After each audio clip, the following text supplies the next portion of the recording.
Казвам се Мехмед Дагонов и съм старши учител по химия и опазване на околната среда в средно училище Свети Кирил и Методий, град Белица. И лично аз участвах с проекта, с предпроектно проучване за изграждане на велоалея в град Белица.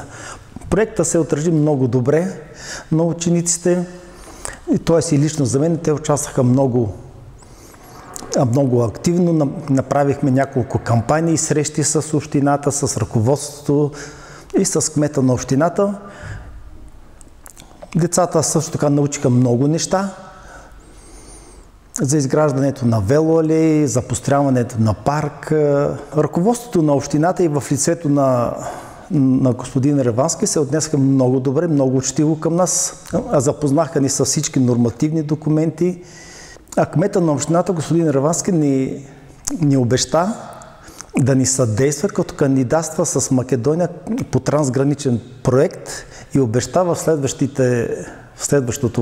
следващите години да успее да го реализира този проект. Казвам се Хатиджа Джамал, учител съм по география и икономика.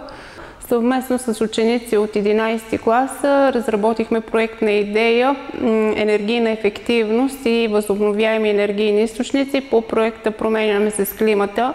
Учениците се включиха изключително активно, бяха ентусиазирани при проучване на информация, при съпоставяне между отделните алтернативни източници на енергия.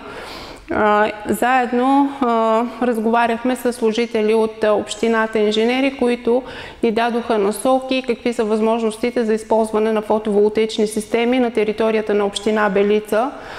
Това, което ни направи впечатление, че все още няма достатъчна популярност след населението тук и ние се опитахме да популяризираме нашата идея за внедряването на такива фотоволтаични инсталации в отделни домакинства. Учениците успяха да направят връзка между учебното съдържание и реалния живот.